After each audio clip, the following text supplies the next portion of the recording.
Hello and welcome to another video by Rick Miracle, me, in my series Freemasonry and Satanism. Again, I'll repeat myself, Freemasonry and Satanism. From my many years of research, I can now say I could have added Freemasonry, Satanism, Zionism, Kabbalahism, Globalism, Illuminateism, and all the other secret society isms and cultism and witchcraftism, Satanism, demonism, fallen angels. It seems like the common denominator seems to become a little clearer and clearer as I move along. And strange things going on in our world today, which should be concerning to anybody. For example, I just got the new edition of this catalog in the mail today. Tools for Freedom. I guess they got one CD there, C60, some kind of recipe for life extension and better health. Tools for Freedom. It's funny that that's on the front of this catalog, because on the back of the catalog, it's not Tools for Health. That just was an irony.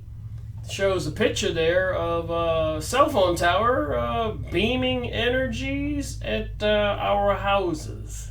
And if you're paying attention, you know they're erecting the cell phone towers everywhere.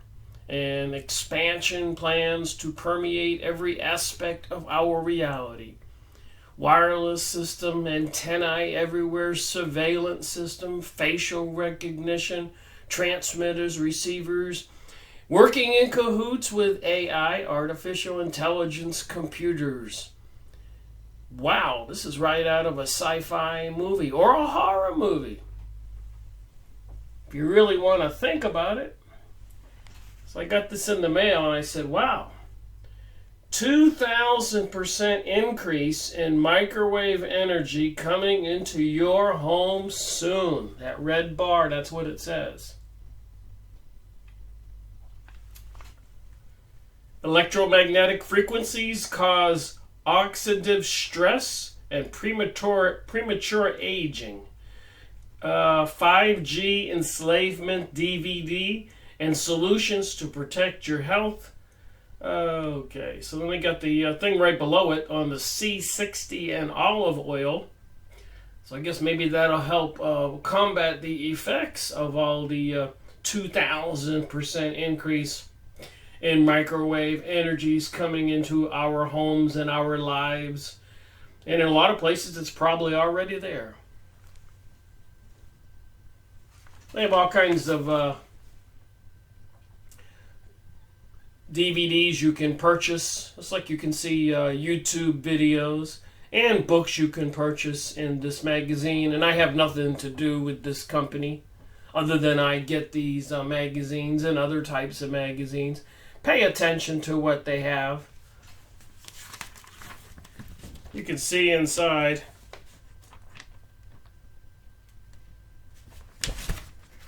Some of the concerns here. Senator holds a town hall meeting on chemtrails. So people still don't want to believe this stuff. But you can go buy that DVD where my finger is. CERN, Saturn and Jacob's Ladder, Space Fence, ionizing our atmosphere to enslave us,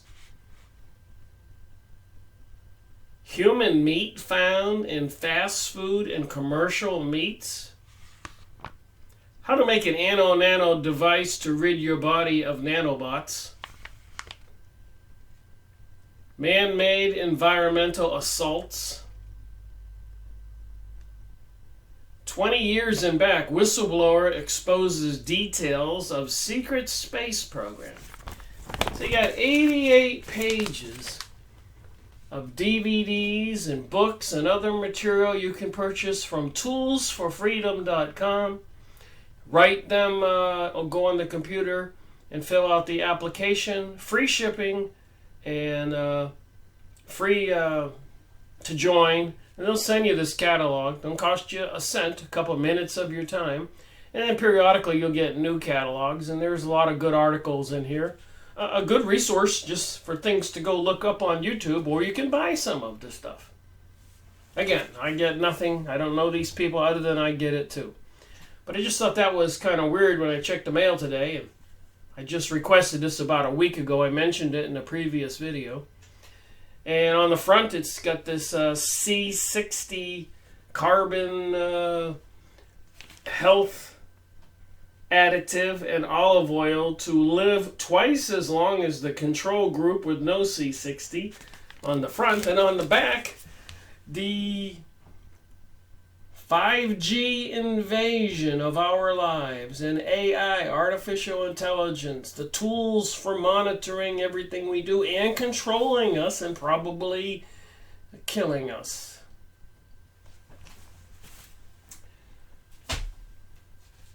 So who's in control of all this? Who's bringing us 5G? So I did some research on that, and I got a couple surprising results, even surprising for me. I'm just going to be brief about this because I have something I want to talk about that's sort of related.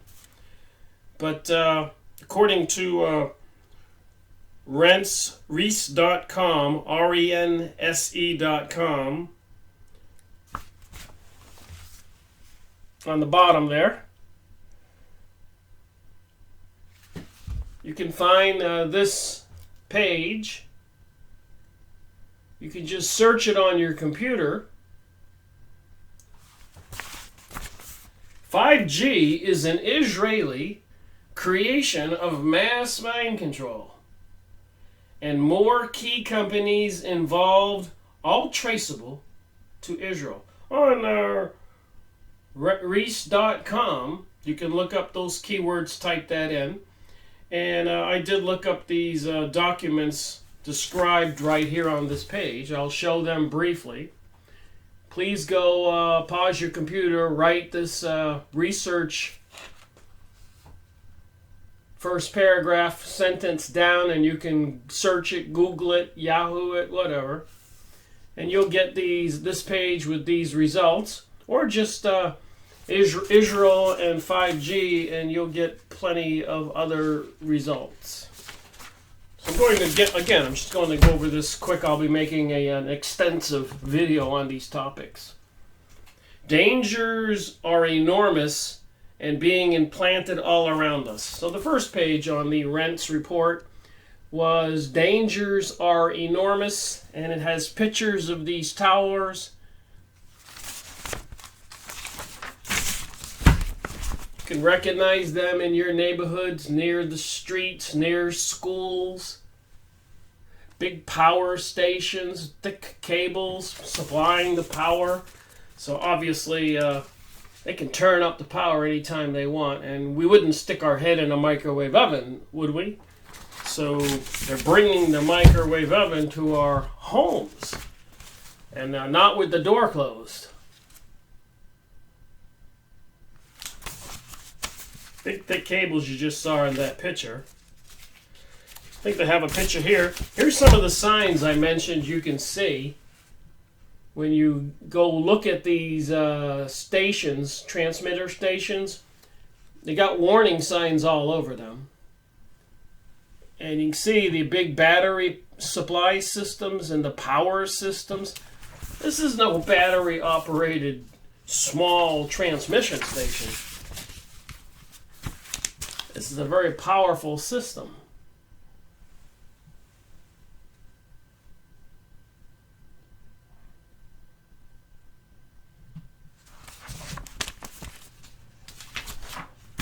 Anyways, apparently There is a Navy Medical Research Institute report. I printed it out.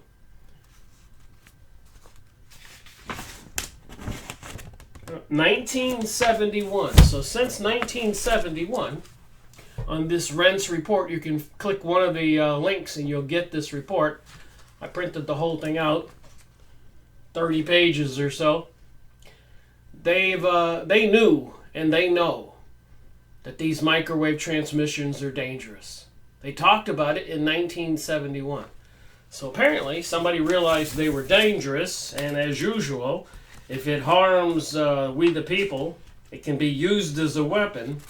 They embrace that. I know it's hard to believe, and what are you going to say?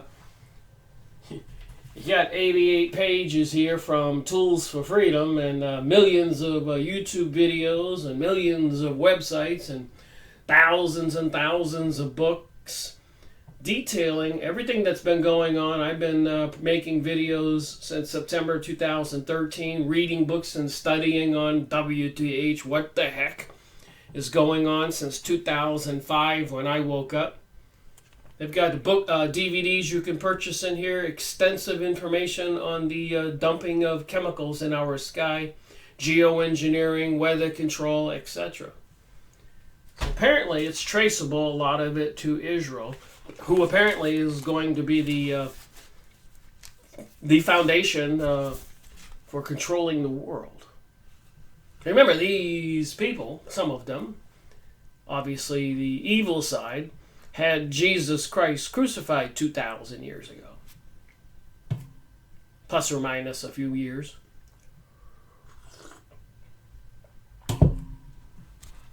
Groundbreaking tech at Tel Aviv.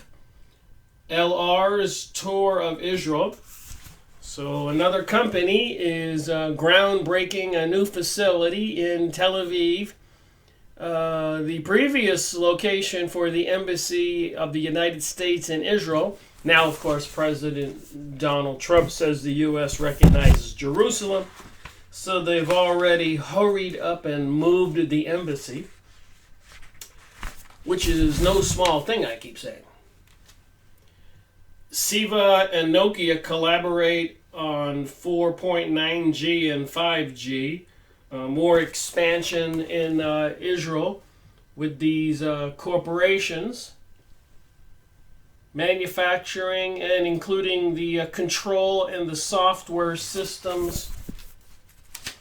So just think of Israel as the main headquarters for military operations for controlling the world. Some kind of Zionist utopia. Biblical prophecy fulfilled. Maybe some kind of deity is going to be proclaimed, an antichrist. 5G mobile revolution designed in Israel. This is all on the rents.com site. I showed you the keywords you can look up and search.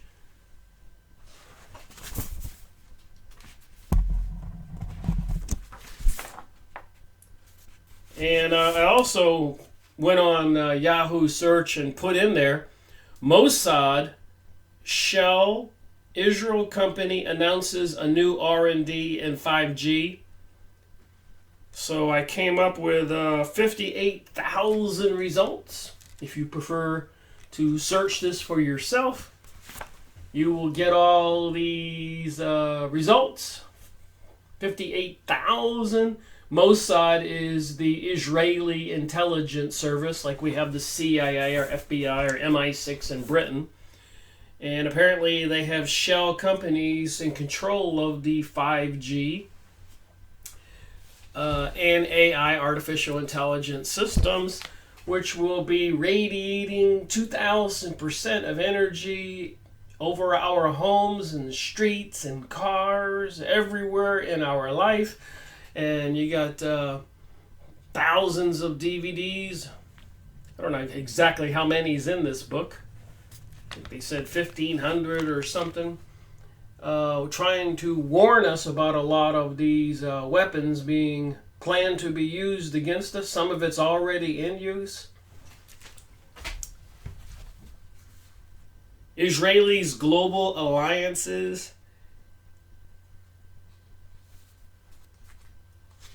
So when I look this up, I don't like to... Deadly 5G is an Israeli creation of mass mind control and more documents to download. Don't believe me on any of this. Please go look it up.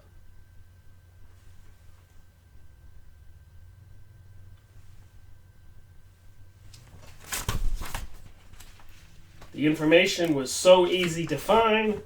Just a simple search. T-Mobile, Nokia seal $3.5 billion deal for the 5G network.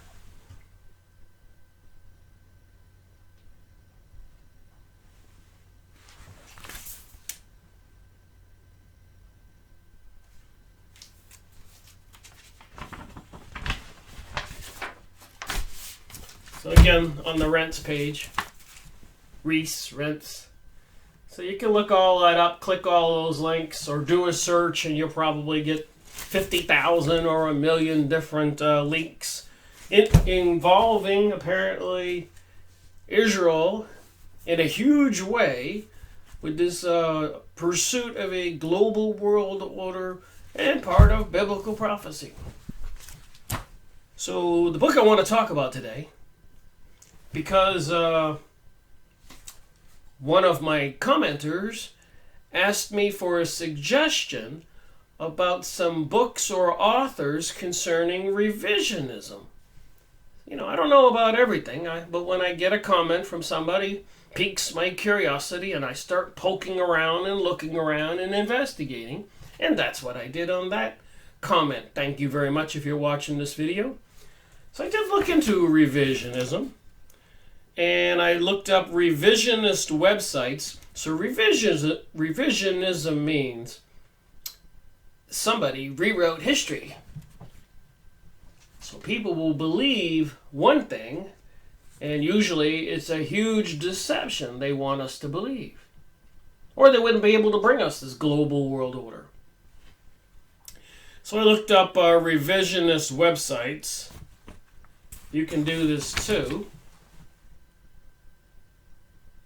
Revisionist websites, and I got 21,800,000 results.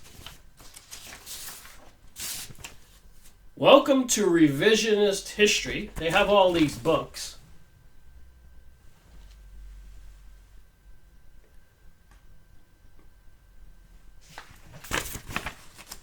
So I decided to do some reading. Some of these authors. Revisionist History, Exploring Forbidden Facts. You want to have some fun and be amazed? Get hold of some of these books by these authors that are exposing these facts. And some of them quite to their detriment. Lawsuits. Attempts on their lives, probably some people killed, imprisonment, arrest.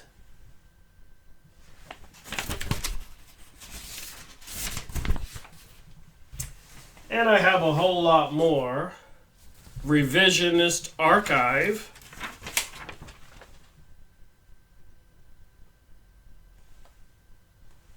Again, I'm just going to be brief. I'll be examining these topics thoroughly in another video.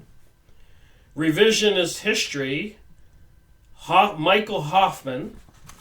You can go on YouTube and probably watch some videos with Michael Hoffman and some of this other material. Messianic Hangings in the Old West, Revisionist History. So we all know that the victors get to write history after they win the war. And we all know there seems to be a lot of shenanigans and hanky-panky deception going on with World War I and World War II and hugely 9/11 and so much more. I think most people will agree with that. And again, implicating Israel, regretfully. I have to keep on talking about this stuff. But apparently, the first president for Israel, I believe, was Ben-Gurion. And he said Jerusalem would be the world capital.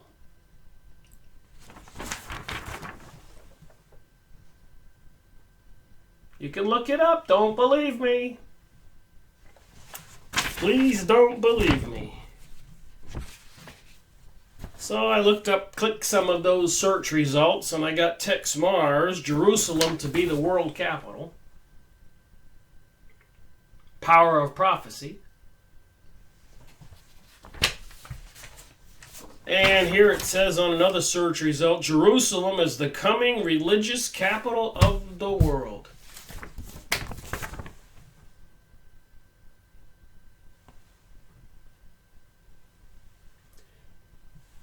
So what kind of religion are they going to bring us? Is it the same religion of those folks who denied Jesus Christ 2,000 years ago, plus or minus? And the secret Noahide laws passed here in the United States that says heresy, believing in a false savior, like Jesus Christ, is punishable by beheading. And apparently, you can look it up on the internet, but plenty of evidence to suggest that the U.S. military and other organizations like FEMA have a lot of facilities ready for we the people, whatever they do, whatever they're going to do. And coffins, fields, and equipment, Jade Helm 15, all those equipment being transported all over the country in 2015. And testing AI, software, algorithms, apps, if you want to call them apps, to control the situation, because I don't think they want humans making the decisions, because humans, normal humans, me or you, would not do the horrific things that these people, apparently who had Jesus Christ crucified a couple thousand years ago, need to do to bring us this anti-Christ religion. So you see how easy it is to just look up some of this stuff once you get on the trail of something, if you're using your brain. Millions and millions of search results for many of these topics and plenty of pages to read. That was 13 pages for this one, Jerusalem as the coming religious capital of the world. First president of Israel, Ben-Gurion, said that that would be the world capital. And of course, we all know recently, I showed you the pictures, but President Donald Trump says the USA recognizes Jerusalem as the capital.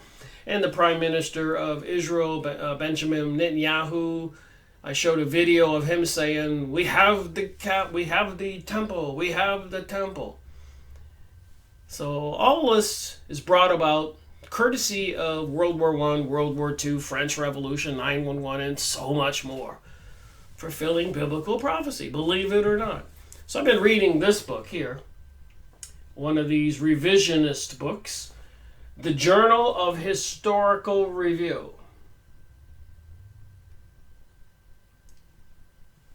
So to put it into context, I thought I would read from this book that I've been reading for a couple days and discuss a topic that probably a lot of people don't want to discuss, but maybe we need to discuss it. But that would be, I've made book reviews on these books. I just re-released them. The Holocaust Dogma of Judaism. The New World Order, says it on this author's books. The Keystone. And of course that's planet Earth with that Hebrew symbol, and that Hebrew symbol is a 6. So the mark of the beast is 666. That's a 6 apparently stabbing the planet, according to this book here, by Ben Winthrop. It says a lot right there, but apparently the foundation of this New World Order will be the accusation of a Holocaust. Apparently they want to accuse the Hitler regime for killing 6 million people by gassing them to death. And if you do the math, 6 million people, less than 5 years or less than 6 years of war, they would have had to kill gas 1 million people a year. Divide that by 365 days, you're going to get a huge number. It would have required huge facilities everywhere, and money, and a budget, and documentation, and everything. And apparently none of that stuff existed. There's no evidence. Even rewards of $1,000 were offered, according to what I was reading, for anybody who could prove that they were really doing that and there was plans and who was involved and all of that. But if you do the math and you try to look into it, you're going to go, that would be bigger than the war itself to try to kill that many people. And if you take the population of the area before and after the war, apparently there was nowhere near 6 million missing people. So they're using it as something to, I guess, like 9/11 that gave the Pentagon and the power elite, Israel and other elites running even the U.S. and Britain and the world, the opportunity and excuse to invade all those countries in the Middle East and destroy them. And even if you go look it up, you can see there were, before that ever happened, and there are now, maps called Greater Israel, again, part of biblical prophecy, returning to the ancient kingdom of Judea, the property lines in the Iraqi Euphrates down to the Egyptian Nile. And of course, well, I just said they have the AI, artificial intelligence, and the weaponized 5G systems. Apparently the equipment and the software being created and built in Israel, controlled from there. So one, looking at this conversation I just had here for 26 minutes, you start to scratch your head and go, well, this is a little bit overwhelming. It's hard to deny. And these other books, that was series number 90 I made on the Holocaust dogma. And then, of course, this one by Text Mars. You can go on his website on the internet. He offers a lot of materials you can purchase. Audio, videos, books, including this one, The Holy Serpent of the Jews, Text Mars, Series 91. So apparently, in the Bible, and it says in Revelation in 9.2 and 9.3 and other places in the Bible, but those places in particular, it says apparently John on some remote island in the cave had a vision and a revelation from some angel or spiritual being, St. John, Revelation, last book of the New Testament, that gave him some information, part of it being, I know who you are, Jews who call yourselves Jews but are not. And so apparently it has something to do with the fallen angels or demons, Lucifer, Satan, beings from the invisible reality, which is also where a lot of the material from the New Age is coming from, with all those people channeling material. Even the U.S. government, other governments are training people to be remote viewers, leave their body, use their psychic abilities to spy and control other people. So apparently we cannot deny that the spiritual world exists, and apparently there is an evil component to it, and it's part of this mystery Babylonian religion, the Kabbalah, witchcraft, Rosicrucian, upper-level Freemasons, etc., Kabbalah, etc., Zionism, Bohemian Grove, Bilderberger groups, thousands of these occult secret societies, temples, lodges, organizations, controlling our politicians, the banking system, the medical system, the education system, the movie industries, newspapers, and so much more. And if that isn't enough, Henry Ford, I got 4 books on this series, Jewish Influences in American Life. So a lot happened in the 1920s, and Henry Ford, the automaker, had to purchase a newspaper, Dearborn Independent, so he could get the news out there, because the large media were owned by these Jewish people predominantly, like including Hollywood. There's even a book out on that. Hollywood, an empire of their own. And apparently after World War I, There were barracks set up all over Europe, and they were predominantly immigrating Eastern Jewish people into the United States, and they were taking over everything, even viciously like the mafia. And they were all well financed, because we all know in December 21st, 1913, with President Woodrow Wilson, 6 months prior to the beginning of World War I, they took over the USA money supply. So, of course, when they brought all these Eastern Jewish people over from Europe after World War I, then they controlled our banking system. Who do you suppose was assisted to take over all these companies all over America? And even the liquor industry, baseball industry, and so much more, publishing companies, even creating the porn industry, and so much more. So, in secret, there's been a lot going on for 100, 200, 300 plus years. And I published more book reviews on YouTube. That Henry Ford was 71, and the other ones are 3 books are on Series 95, Freemasonry and Satanism. Secret Societies and Subversive Movements, Nestor Webster, Series 70. All this material, when I've been reading these books, making these videos, trying to think it through, and I suppose it's a little hard to argue with at this point. So if Israel is controlling AI, artificial intelligence, and manufacturing and writing the software code for 5G and all those systems, and they can be microwave transmission weapons, I guess it really would be Bloody Zion. Edward Henry, Series 69 in my series. So many books I made book reviews on, the work of all ages. So I've been at this for quite a few years. Started in 2005, and 2019 is around the corner. I'll be closing in on 15 years making videos. This is my 6th year in the series Freemasonry and Satanism. But I started in 2011 on the chemtrailing, sky spraying, weaponized systems. 2011, placing videos on YouTube. My research began in 2005 when I had a big 0 birthday, and I woke up and went down to Costa Rica. Bunch of foreigners sitting at a tiki bar. I was the only American.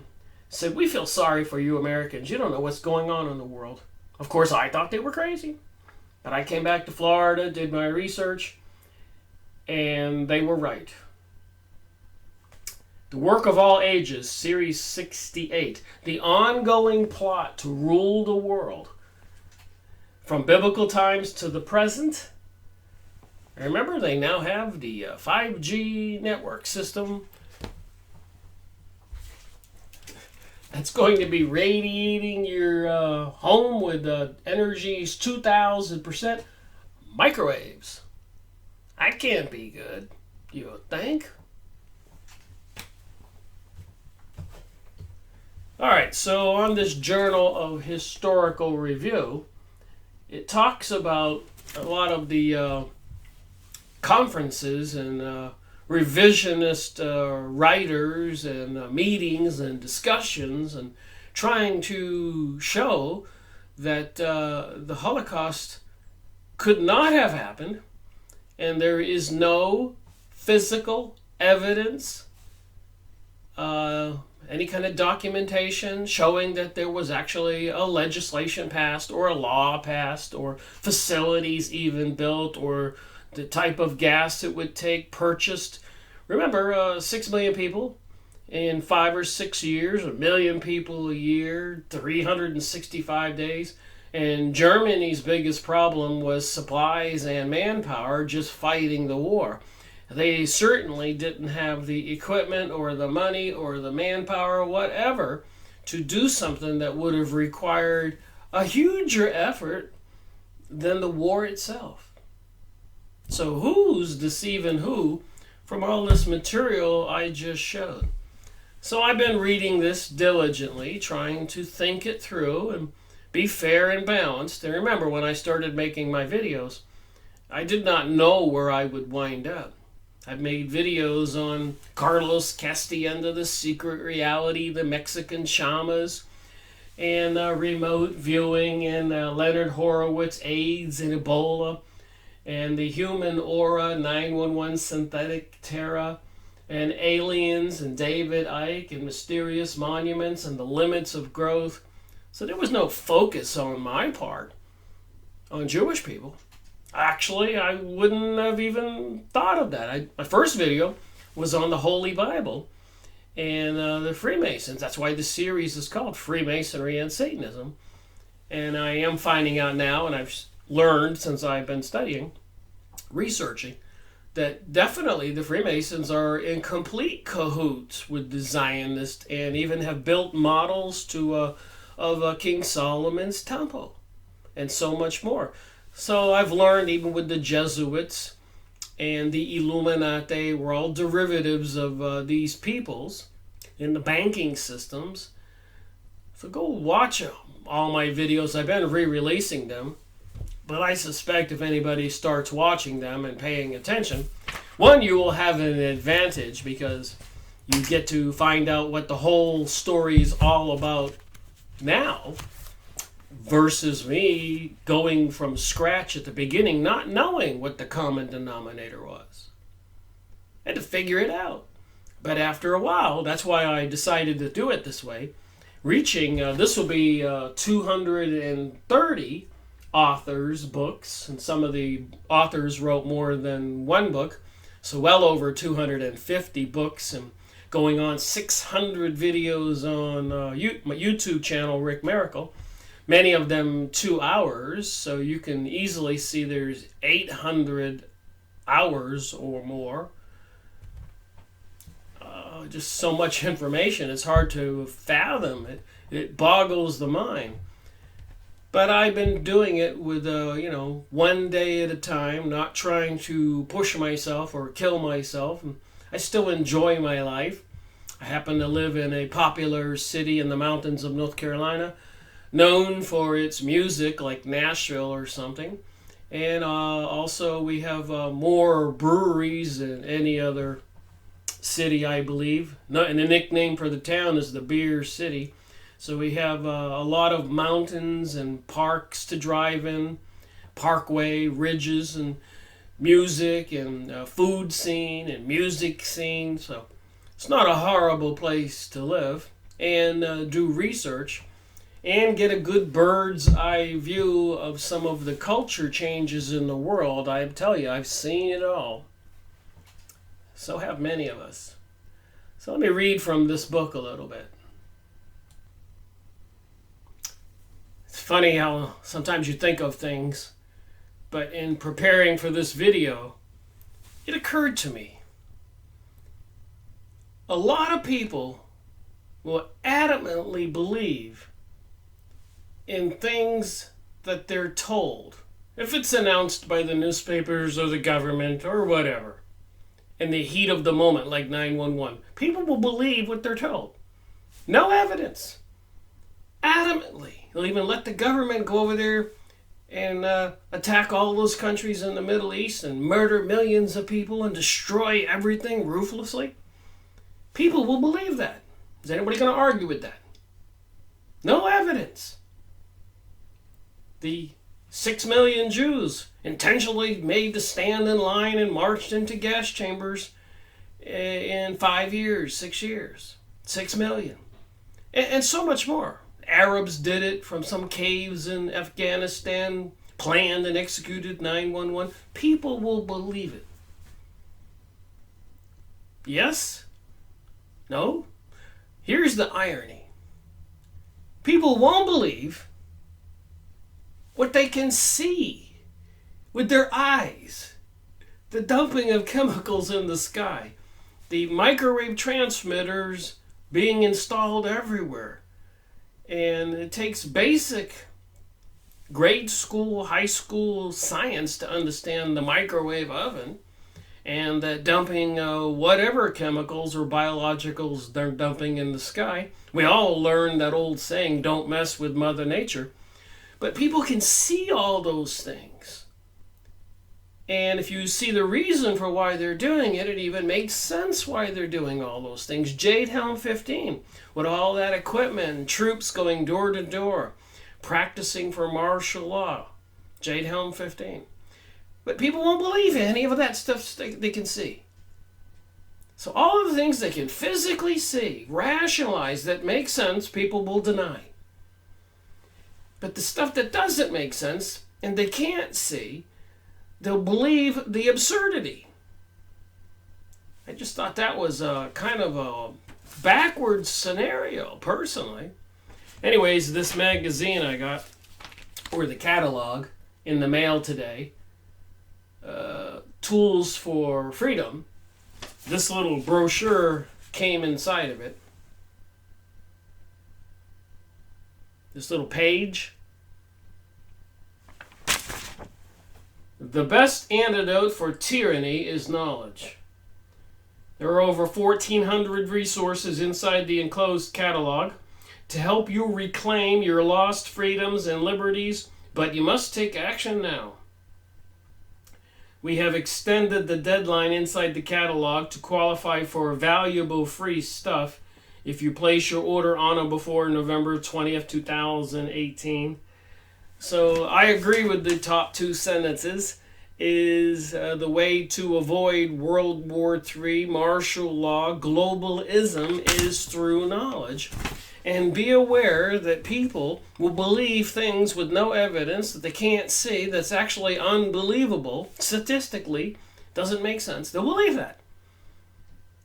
But the things they can see, the towers, the YouTube videos, apparently laser beams and stuff involved in the California fires, or HARP transmitters. You can go look it up and you can see the pictures of those huge parcels of land with all those transmitters aimed at the sky, bouncing a gigantic signal off of it and over a city, maybe even pulsing it, causing earthquakes and all these things. People won't believe any of that stuff because they can see it.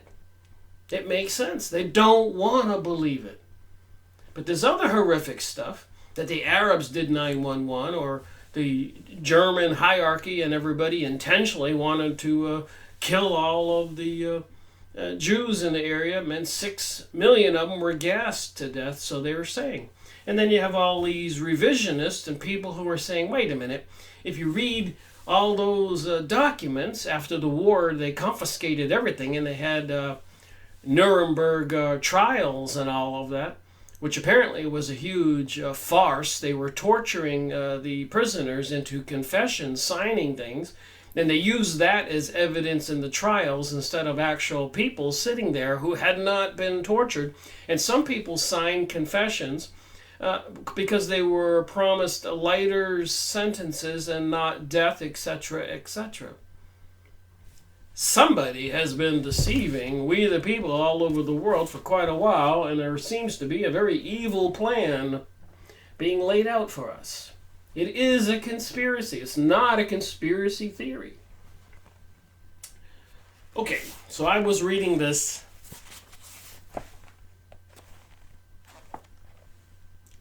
The Journal of Historical Review has some major information here on revisionism and a lot of popular authors who've been writing about this stuff. Besides the fact I've been making videos and researching myself, going on almost 15 years, 14 years. And I've been coming to some conclusions, and I'm here to say that what I just showed you with the 5G and those tools you can buy at the toolsforfreedom.com, a company based out of Hawaii, Knowledge is Power, and all that stuff, and these other books I went over, it is what it appears to be, and it is what the politicians and the religious leaders are saying. There are plans for a global world order. And in Georgia, USA, they have the guidestones that say they want a worldwide population of 500 million, and I've even gone over books on their intentions or their serious concern for overpopulation, and Agenda 21, Agenda 2030, and they making excuses, calling the devastation human-caused climate change while they're controlling the weather with all those technologies. Again, people won't believe what they can see, but they'll believe the boogeyman story, the stuff that doesn't make sense and they can't see. Isn't that odd? All right, so I'm just going to start here. As you can see, I read and I even underline in red stuff that really concerns me. Over here on this side. And I've been reading it for a couple days. Here's another page. Just trying to, get a fuzzy feeling inside my head. What am I to believe about the Holocaust? And all this other stuff. And this religion that's going to be based on it. They're going to take action against the whole world to prevent another Holocaust that apparently didn't happen. Just like attacking all those countries in the Middle East because of 9/11, which apparently none of them had anything to do with. There were plans for a greater Israel all along. The Zionists have been in pursuit of obtaining Palestine and Jerusalem for hundreds and hundreds of years. Henry Ford, 100 years ago, was publishing the material in his newspaper, the automaker. Who doesn't like the Ford vehicles?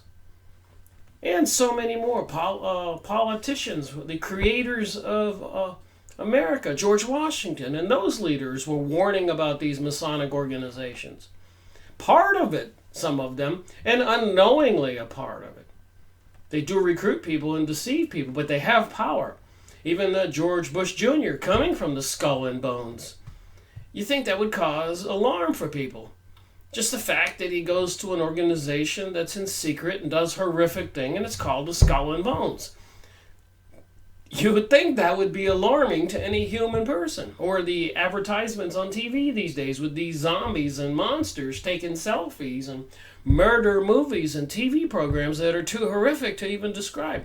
Mind control stuff in the cartoons for children. But I don't know why people want to be largely in denial. I can't understand it. So let me read from this and throw in my 2 cents to see if it makes any sense to you. And you can go look up this book. I bought it on a used book site. It's hard to find this stuff. It takes a little work. A considerable amount of reading, rereading, historical orientation, suspension of disbelief, and sheer heretical elame is called for in thinking about this stuff. So these people who are a part of the revisionist or trying to expose the truth about the deception of World War I and World War II and 9/11 and so much more, completely say that it is a sheer heretical elime that is called for in thinking about this stuff. And I couldn't agree more. And I feel sad for people who are just beginning to wake up and see some of the deception. It does take a serious amount of an adjustment in our reality to understand what has been done and apparently what is coming. And I don't want to be a fearmonger, but the evidence is being laid out. I just showed you all of that. And those articles you can look up about Israel being behind 5G, becoming one of the technological capitals of the world, and of course receiving tons of money from the U.S. Treasury and Germany and all those other countries for over 60, 70 years, untold billions, probably in the trillions, and they've been taking over the world with all those resources. Even the Mossad agents from Israel were implicated, involved with 9/11. There's too much evidence. I made too many videos. I've already summarized in a rudimentary way 2 of the underlying revisionist themes Lansley touched on: the physical and chemical impossibility of gas chambers using Zyklon, Z-Y-K-L-O-N-B, Zyklon B, and Raziner's insight into how the indisputable horror of organized hell of the camps was actually administered. The Physical and chemical impossibility are the key words. Physical and chemical impossibility by this serious researcher. Bunches of people meeting at conferences, having this revisionism discussions and writing books. And these guys are his history professors and all of that. Smarter people than me here, writing books like this. They're not Nazis or anything like that. A lot of them risked their lives and their careers because they could see, they could rationalize. They were believing what they could see. They could read the documents. There was no physical evidence for the Holocaust that would anywhere come close to taking 6 million people in 6 years in a couple declared facilities that were investigated and all of that. It couldn't be done. It would be a huge undertaking. They were shipping all of the Jews out of Germany to Poland, FYI.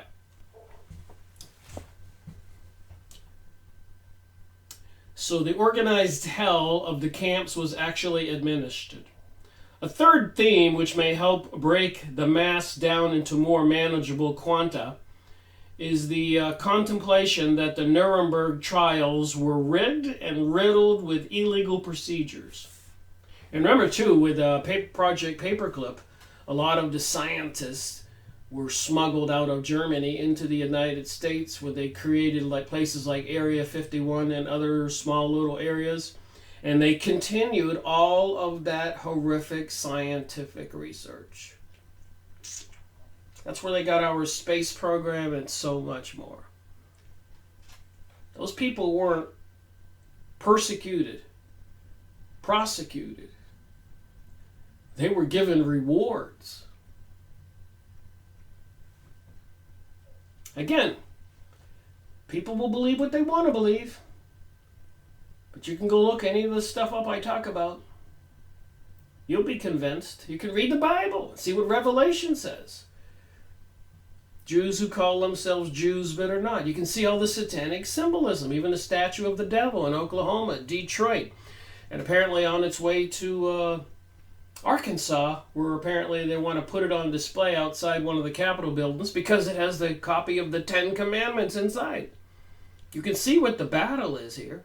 Then passage of Noahide laws, the Jewish religious laws secretly in the United States, making it the law of the land, which makes it a heresy punishable by beheading. If you believe in a false savior, heresy. And apparently you can look up, they purchased 30,000 guillotines. Recently, another website came out, a YouTube video, that apparently a huge order was placed to Mexico for replacement blades for all those guillotines. Do they really plan on having a huge beheading fest? Oh my. Can you just imagine the world if they did this? But I guess if they have to get rid of all the Christians like they did Jesus Christ 2,000 years ago, that's what they got to do. Part of biblical prophecy. Yet again, the Antichrist. These times are even disclosed in detail in the Bible and other places. A lot of monuments all over the world about ancient civilization that existed before the Great Flood.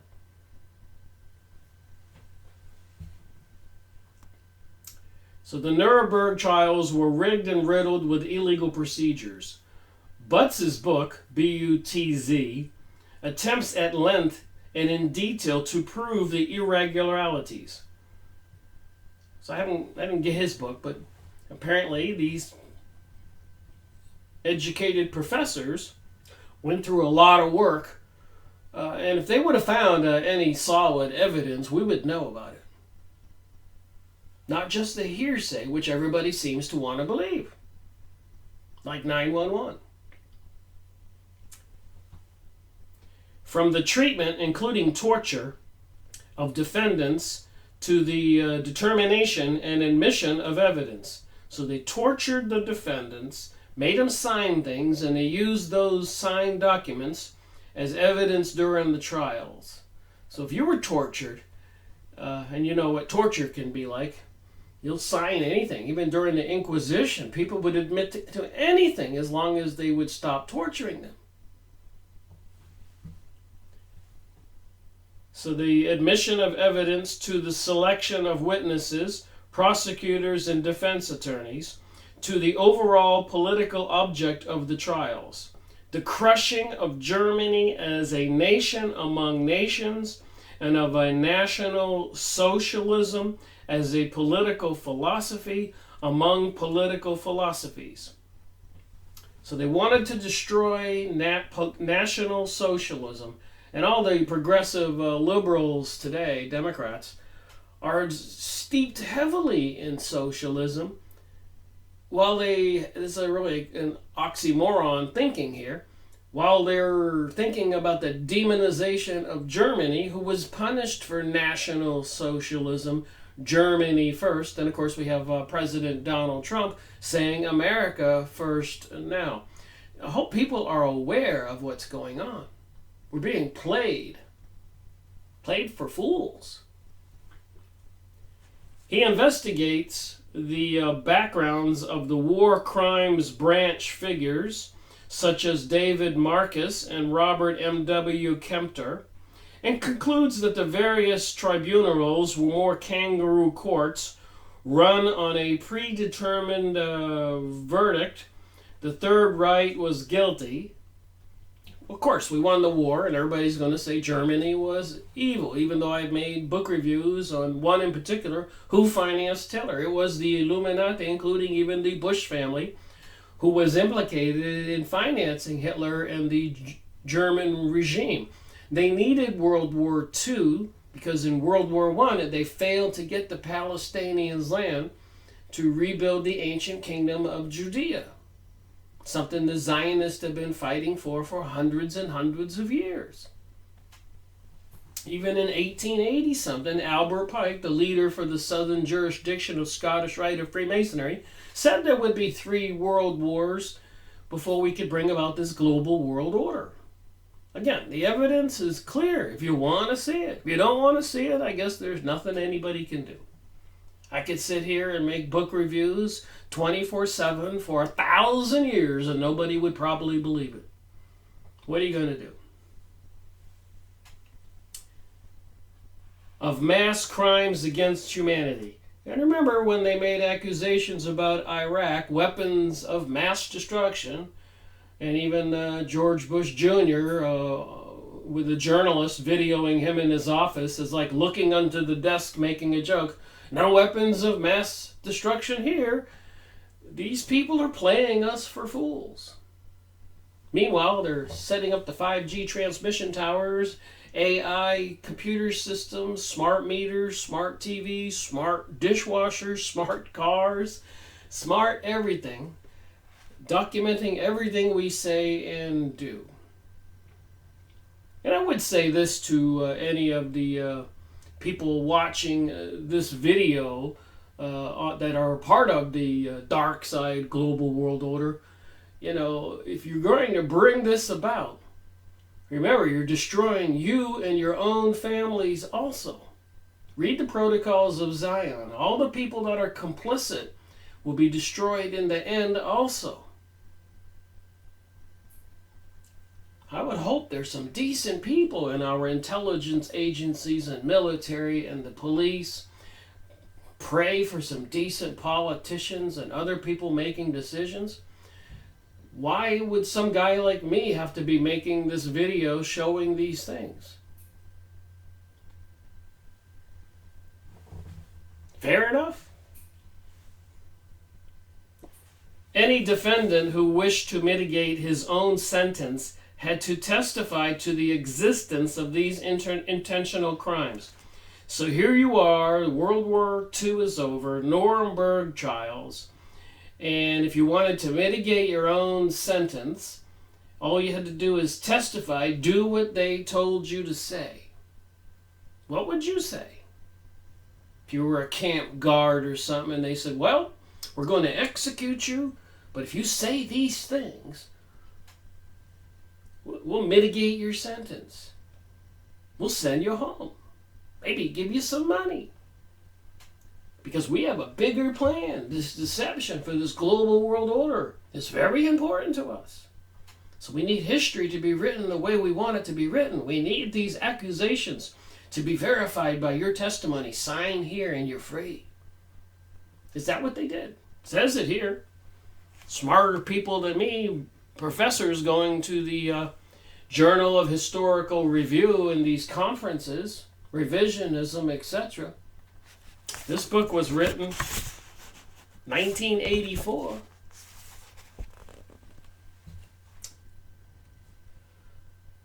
Those who didn't sign, I'm just adding the word sign, it just says those who didn't were simply hung out to dry. So you watch a few of your friends go to the firing squad and they say, hey, you want to go to the firing squad? You want to sign here? Yeah, you had lining up all these Jewish people and marching them in the gas chambers. A physical impossibility for the amount of gas it would have taken, the amount of size of the chambers, and the amount of people that would have had to marched in every day. Where did they bury all the bodies? Where did they get all the troops and soldiers? Before his suicide, Goring told an American interrogator, I doubt if it was 6 million, but as I've always said, it is sufficient if it is only 5% of it is true. So Goring says it's sufficient if only 5% of it's true. So 5% of 6 million, so 60,000 would be 10%. 600,000. So 5% would be 300,000, 200,000. And do I have any doubt that there were Jews and gypsies and other unfortunates and homosexuals and all of that who were rounded up back then? While in America we were rounding up all of the Japanese and putting them into camps. But did 100,000, 200,000 of these people get killed? I seriously doubt it. I know they were taken to forced labor camps. But apparently there was maybe 10, 20, 50,000 people who were taking up hospital beds. They were in a coma. They weren't going to survive, or they were other seriously unwanted people, criminals accused of espionage. So yeah, a lot of people died during World War II. But not the thing where they had to have 6 million people standing in line into these gas chambers. Again, if you take your calculator out and you try to figure it out, you'll scratch your head and you're saying, wow, they couldn't do that. But apparently it's part of this occult number, part of some kind of prophecy. Because even before World War II, they had taken up newspaper articles claiming that 6 million Jews were in danger prior to World War II. And even prior to World War II, they published a book, I made a video on it, that Germany must perish, calling for 95 pages of this book, published by Jewish people in New York City, etc., calling for the extermination of every Jewish man and woman. Now think about that. When has anybody in the history of mankind called for the extermination of every Jewish person? The Jews were tolerated and moved from country to country for 2,000 years, called a diaspora. And a lot of countries welcomed them in when another country was running them out. And then years later, that country, like Britain or Spain or Italy or France, exiled, banished, controlled, or Russia. So after all those years, people were not wanting to exterminate every single Jew on the planet. But prior to World War II, the Jews were publishing books calling for the extermination of every single person of German DNA. How ironic is that? Who are really the evil ones here? The Germans, or the ones publishing the book prior to World War II that said Germany must perish? Read it. Go look up. It's on free online PDF. And remember, World War I, the Jews were on the side of Germany against Britain. Remember that. Even America was pro-German. Remember, we declared our independence from Britain. A lot of logic here if you think about it. But the Jews in Germany could not get the German government to forcefully attack Turkey. They were actually partners with Turkey, right above the Middle East, who controlled the Middle East with the Ottoman Empire. And so they found another desperate move was to switch sides to be a traitor for Germany. Many Jews were thriving and prosperous in Germany and the other countries in the Middle East. So they went to Britain and said, hey, you're losing the war, but with the Balfour Agreement, Lord Balfour, we'll get the Jews to join your side. And they were dropping pamphlets by planes all over Germany, telling the Jews if you sided with Britain, we would be getting our long sought after homeland, biblical prophecy fulfilled, ending 2,000 years of a diaspora. No small thing, I keep saying. Anyways, back to the Nuremberg trial in this book. Naturally, I thought the judgments rendered at Nuremberg have to be impugned if the Germans are to be rehabilitated. I think the Germans were just in the wrong place at the wrong time for the Zionists with their world plans. Remember, during the Civil War in the United States, in the middle 1800s, 1863, General Ulysses Grant banned the Jews from the Tennessee territories. That would have been Mississippi, Tennessee, Kentucky. Why did the general ban the Jews from the Tennessee territories during the Civil War in the United States? So again, the Jews had problems with countries all over the world for the past 2,000 years. They called it the Jewish problem, and they've been calling that in the 1500s, in the 1800, all along. Anybody can go look this up. This even in the Encyclopedia Judaica, it's well documented. Is it anti-Semitic for me to say the Jews have had problems for 2,000 years? Henry Ford purchased a newspaper and put all that information in there, and then they made that 4-volume set I've shown in my videos. Series 95 and Series 72. And all those other books I've made book reviews on. So, historically, Germany was never the arch enemy of the world. Wasn't it Britain that was the United Kingdom, the ones that the United States declared independence from? And then after World War I, the Bolshevik invasion, Bolshevik Jewish people, was espionage. They were shipped in there in the middle of the night on trains, etc., abducting the Tsar's family, executing them, and apparently, admittingly, killing up to 25 million Christians and other people. 25 million, not 6 million. And it took them 10 to 15 years. Now that's possible, because they didn't give them food and water and stuff in 10, 15 years with the Stalin regime, the communist system. And everybody even knows that. Even in China with Mao, untold millions of people were killed. So just remember that if they bring us this worldwide martial law, whatever tool they use to bring it about, usually they have a big purge. And apparently people who know what's going on are exterminated rather quickly. And that would be all over Europe and the United States and the world. According to the research I've been going over, even with the CIA involvement, overthrowing leaders in Brazil and Chile and countries overseas, Korea, Vietnam, and Philippines, and so much more insanity. Again, people don't want to believe what they can actually see and know is true. They won't come to grips with it and deal with it because they don't want to. They're afraid.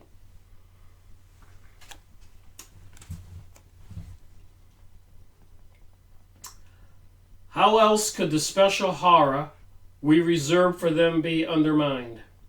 After all, our entire post-war consensus on good and evil is based upon the evidence presented at these trials. So the trials were kangaroo court. The people signed whatever they were told to sign, and their lives were spared. And so they were fabricating the evilization of Germany. Remember, World War I, and then the Jews in Germany turned traitor. They were dropping pamphlets from the skies, telling them about the Balfour Agreement with the Britons. But then Britain backed out and wouldn't follow through on its agreement, so they had to have World War II. And probably the final event will be World War III, whichever way they bring that in, whether it's an economic world collapse and declare war on the population of the people in the world. Because there's too many of us, and we're using too many carbon fuels and causing climate change. A lot of Christian haters not going along with pansexuality and all transgenderism, etc., etc. But people will believe that stuff. They won't believe the obvious and the truth. Isn't that weird? If the judgments hold up, so must our horror. And if I found myself listening carefully to the revisionist, it was not so much doubt as my own ignorance that made me hold my breath. So again, when you cross that bridge and you want to see the deception and see the fabrication, I showed you the book there, the Holocaust Dogma, the secret passage of the Noahide laws here in the United States, purchase of guillotines, FEMA camps, coffins in fields, Jade Helm 15, and all this other crazy things going on. That one lady in the news the other day,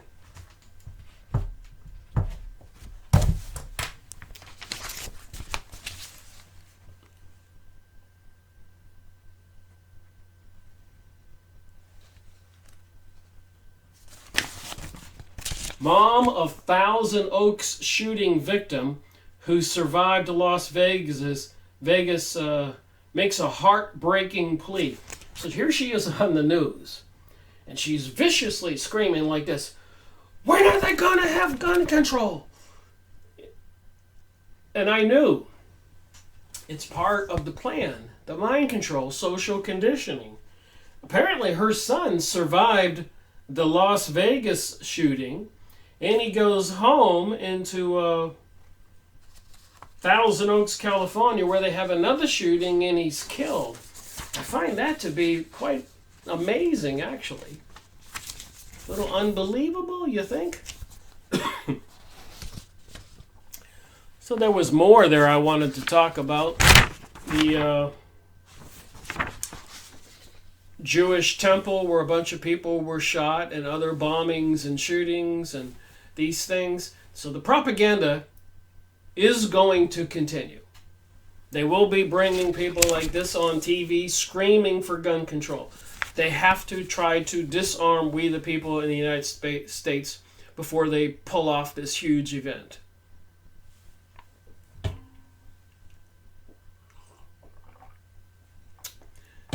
So it seems, from my rational thinking and observations, watching her on TV in that frenzied state, screaming for gun control. And I was at a friend's house the other day, and him and his mother sit in front of a big TV like this every day, and they were saying, "Oh, we got to take the guns away from all of the people." It's becoming a consensus. And remember, that's how they got the gay marriage agenda even passed or voted on with success at the Supreme Court. 2008, 2007, there was only 25 or 30% support for it, but they kept hammering with what they call re-education.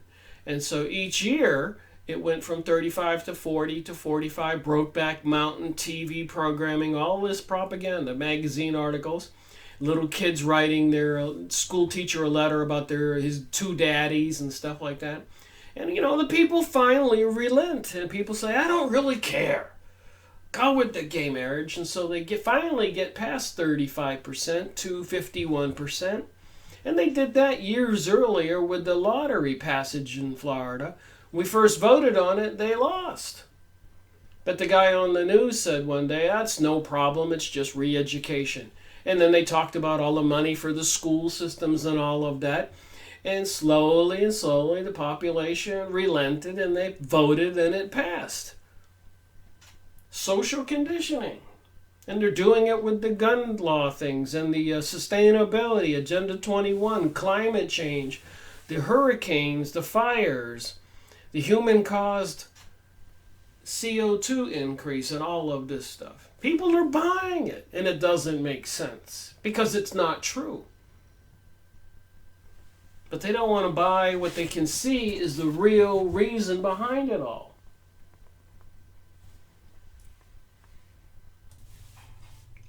All right, continuing on. Now, I was just thinking about it. You know, a lot of Jewish people have tried to warn us throughout history. One particular person was Henry Mackay, a Jewish author with a PhD in Canada. It says Henry Mackay, PhD on there. And it's satanic. It's an upside-down star with the all-seeing eye in the middle. Illuminati, the cult that hijacked the world. PhD Jewish author, saying all the things I've been saying. And you can go watch Benjamin Friedman's famous speech. Just look up Benjamin Friedman's famous speech.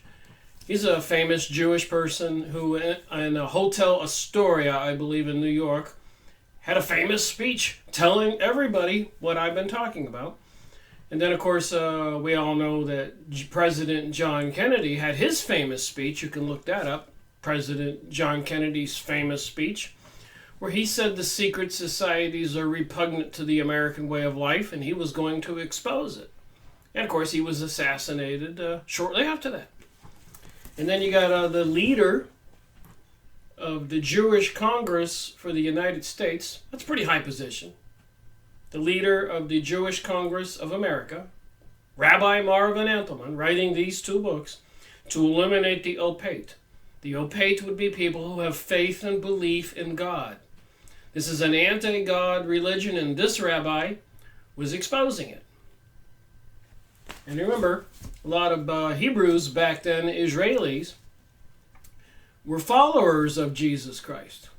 It was the leaders, the Pharisees of the King Solomon's temple, the elites, apparently into this satanic religion, that felt threatened by Jesus Christ and rejected the Savior sent by the spirit world of God and had him crucified. And apparently 2,000 years later now, they have plans for the complete elimination of Christianity and other religions, so it seems, by some very evil forces fulfilling biblical prophecy. Again, do people want to see it for what it is? The symbols are everywhere. I've been showing it in my videos, the pictures, the coins with Donald Trump's head on it, and the King Solomon's temple. The declaration that the United States recognizes Jerusalem as the capital of Israel, fulfilling this prophecy. The bizarre election between Hillary Clinton and President Donald Trump. Two ridiculous choices, in my opinion. But they're playing us off one another. The left versus the right. That's what they do, the Hegelian dialectic. Divide and conquer. They got us. And people refuse to wake up. All right, back to the book. Going to move ahead here and jump over to the next page. At any rate, what John argued was that Zionists, remember, President Donald Trump recognizes Jerusalem as the capital of Israel, fulfilling the Zionist goal. The Zionists were put in place in cahoots with the Illuminati, the banking people who took over the USA money supply in 1913, December 21st, winter solstice, which was also a witchcraft holiday, Kabbalah holiday, Mystery School of Babylon religion holiday. You don't need a whole lot of clues here. It's pretty obvious. So at any rate, according to this book, what John argued was that Zionists used World War I as they would later most successfully use World War II as a situation or diversion out of which to obtain the Palestine over Arab objections, destroying the Ottoman Empire.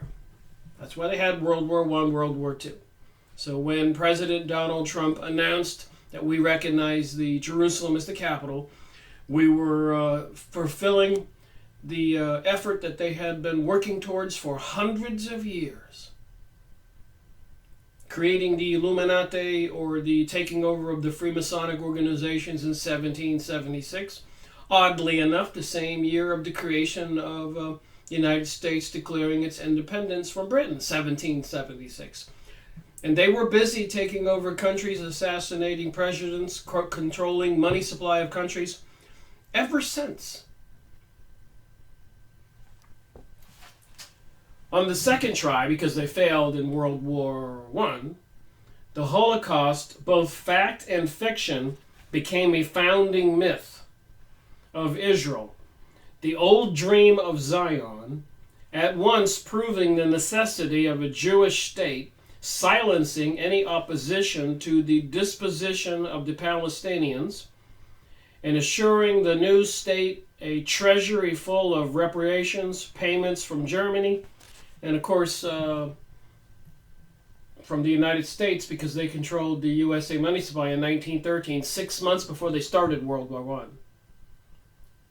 And put in their puppet president, Woodrow Wilson.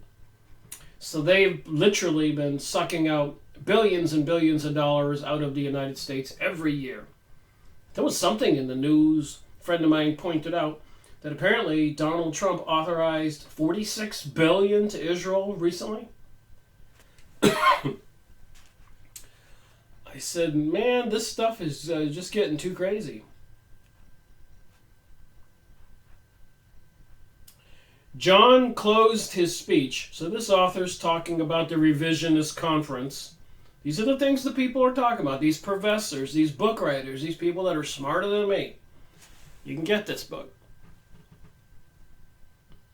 The Journal of Historic Review. Apparently, it's volume 5, winter 1984. So all the information's right in here.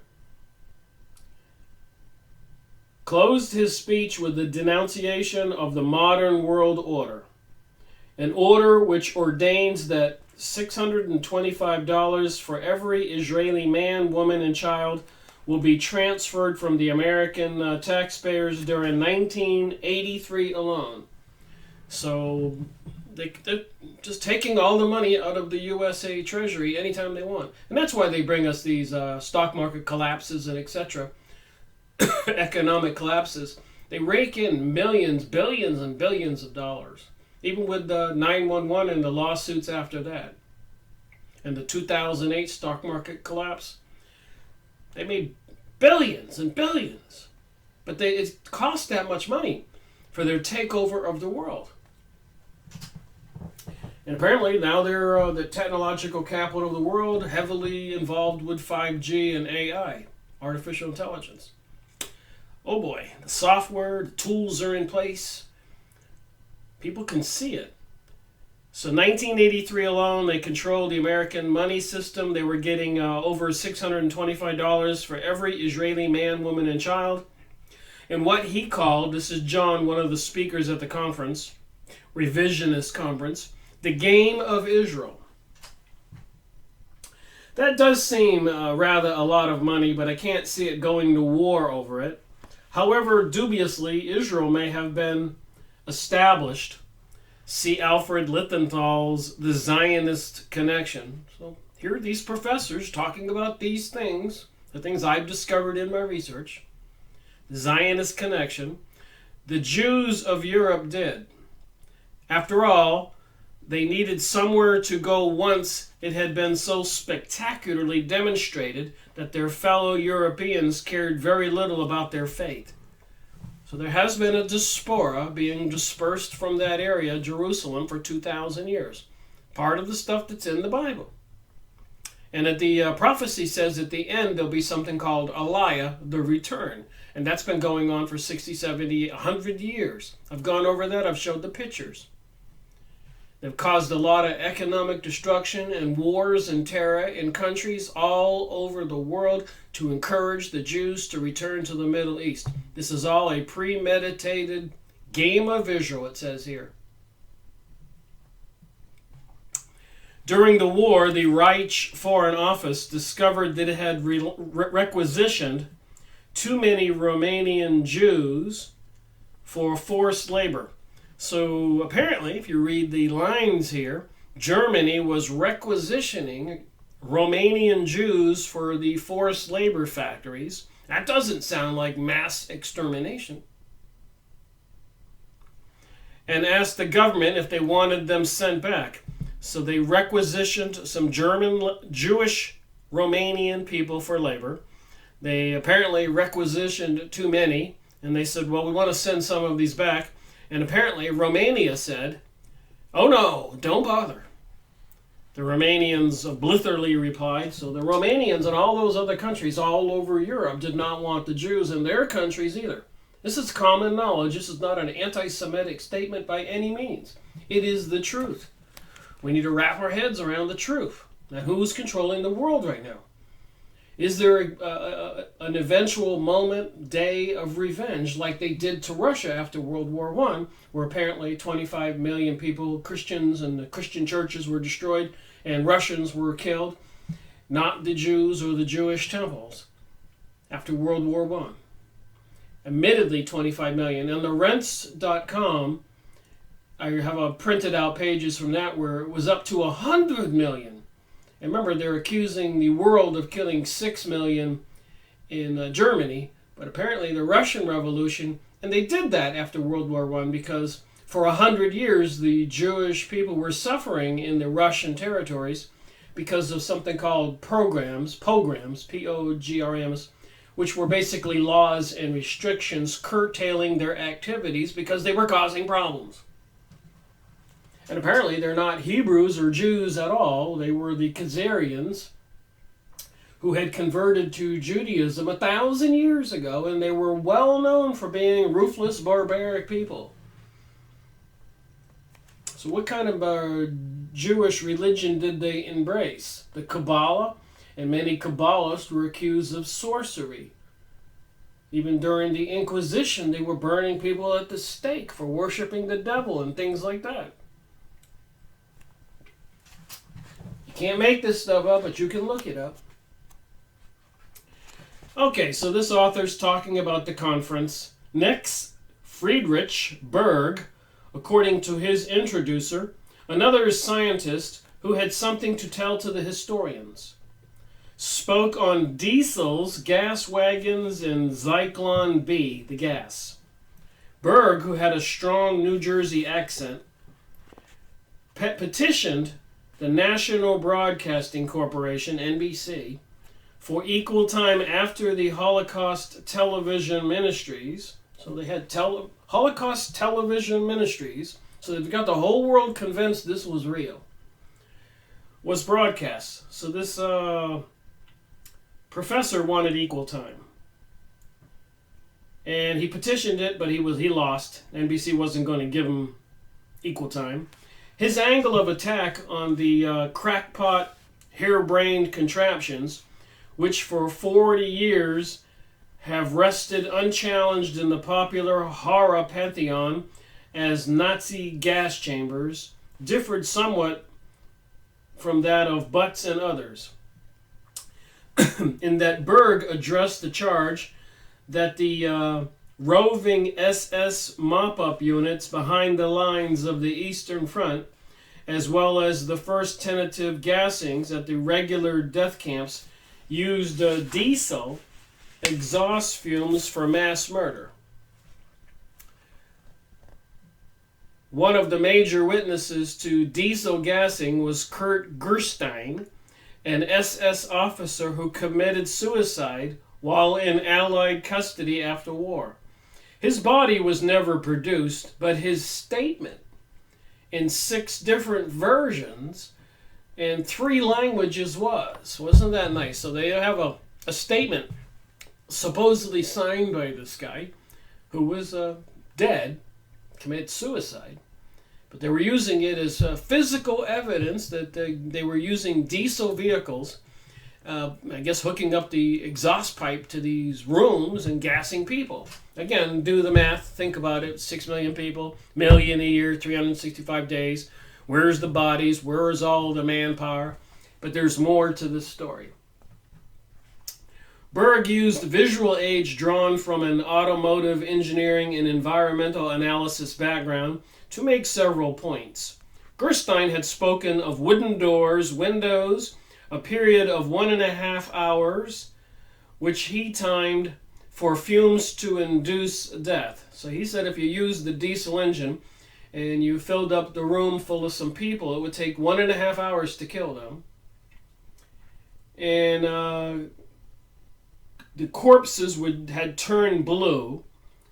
American studies of carbon monoxide, CO accumulation in auto tunnels yield a number of base statistics. So they have regular statistics that they've tested on automobiles to see how this would work. An accumulation of 0.06 CO will produce no more than a headache in the course of several hours, but an accumulation of 0.35% is sufficient to cause death in just under an hour. So this is science. Following Henderson's rule that for any given toxic effect that you have, the time you must double the dose, death in half an hour would require a concentration of 0.7 CO. So the problem with this is, believe it or not, diesel engines run clean compared to gasoline engines, making the former, in Burke's words, an inherently ludicrous choice.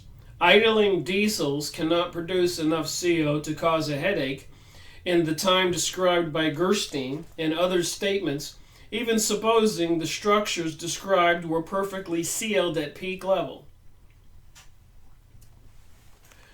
As in a heavy vehicle straining uphill, one type of diesel engine available in the 40s could have produced sufficient CO just before the strain burnt it out. So if they were to try to run these engines at full steam for a lengthy period of time, and they would burn the engines out. Perhaps other gases present in diesel exhaust were lethal, hydrocarbons, anodynes, carbon dioxide itself. Not possible, said Berg, although they are responsible for the smell that makes diesel's exhaust seem dangerous. Perhaps the lack of oxygen. Oxygen is also present in diesel exhaust. What could have killed them? Not CO either. Victims of CO poisoning turned cherry red, not blue. So the witness said they turned blue, but apparently the testing shows that a person would turn cherry red, not blue. Like I said, smarter people than me, I just read this stuff and I'm convinced there's a physical impossibility and plenty of other evidence on these many pages I've read here. Regrettably, I can't read it all and give you all the evidence, but you can find the book.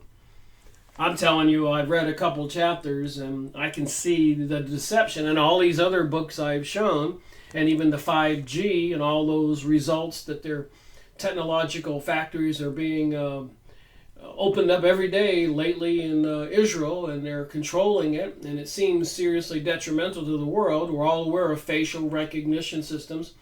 I even got an email from the Orlando police in Florida, I used to live in Orlando, saying they were going to continue the TV cameras and facial recognition systems. I've showed that in previous videos. And we can continue to see people getting on TV screaming about gun control, and we see the Jewish temples being shot up and people killed, and all these things, and they are going to continue. They will drive the people mad, and they'll be demanding that the guns be removed from we the people, while they're installing all these systems and microchipping children and so much more. Nanotechnologies dropped from the sky. Smart meters installed in neighborhoods like they've done in one neighborhood near me recently. The whole neighborhood got the new smart meters. So this is an ongoing program taking place today. Somebody's getting ready for something. Why, he went on, did witnesses speak of diesel engines' fumes when a far likelier candidate for extermination vans already existed close at hand? Produced gas vehicles. So gas vehicles probably would have done a better job than diesel engines. So why were the people testifying? Because the people testifying didn't know the science, and they were trying to create a fabricated story, so it seems here. 3,000 of which were in use in Germany prior to World War II. By 1941, 150,000 of these gas wagons, propelled by solid fuel such as wood chips or coal, consumed in the rear burner, sucked as a gas into the forward engines, were in service throughout Germany occupied territory. General Motors was a major manufacturer of these. For the Artukek, or oil-deficient Reich, synthetic and non-liquid fuels were a top strategic priority. The intensity of development and widespread use of these vehicles in Nazi-occupied Europe seems to Berg to indicate a serious flaw in the Holocaust theory. Gas wagons emitted very dangerous clouds of poison gas, which were highly explosive, and took art and skill to ignite their burners. Why then do the standard Holocaust accounts describe gassings in ordinary military trucks? Why haven't the gas wagons producers gas vehicles so lethal, in contrast to both regular vehicles and diesels being implicated in a single Holocaust horror story? So they readily had available vehicles that were using solid fuels in the engines that would have worked, but the people testifying probably didn't know the mechanics and the science, said they were using diesel engines to do it, but they had these other vehicles that would have done it much better. And I'm sure with all the scientists they had in Germany, somebody would have known that. But if they made up the story, then of course it would find holes in the story like a good detective would find.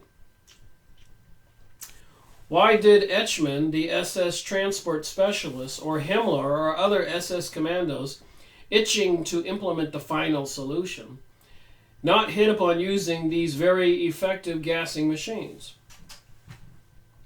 Another anomaly, Berg continued, is this. Why did the Reich, Third Reich, use scarce, rare transport to ship its victims to Budapest, Posen, Budapest, for example, all the way to Auschwitz for gassing, when near Budapest, Posen, and Budapest there already stood enormous fumigation buildings, huge versions of the clothing contamination units in use at all of the camps and military installations.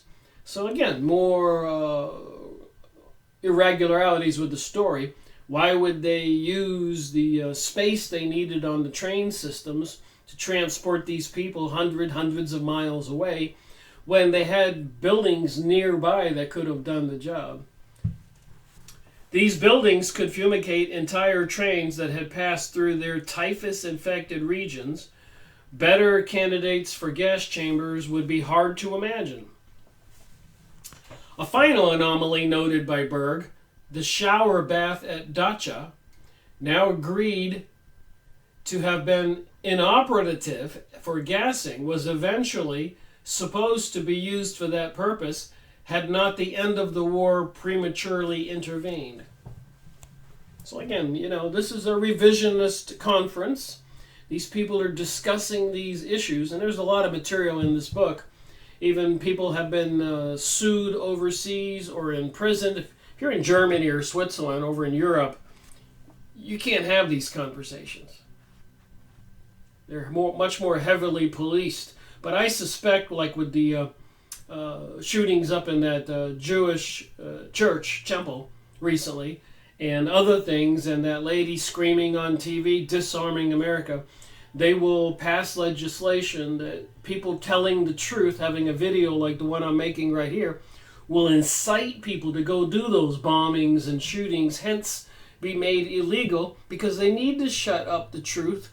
And you can't talk about the 5G, AI, and all this other stuff, the economic control of the U.S. and the sucking of billions of dollars every year out of the country, and all the other things readying for this biblical prophecy to be fulfilled. So they have to make laws, and they got to convince the people to allow them to do it, like they did with 9/11, allowing them to go over into the Middle East and destroy all those countries and all those peoples.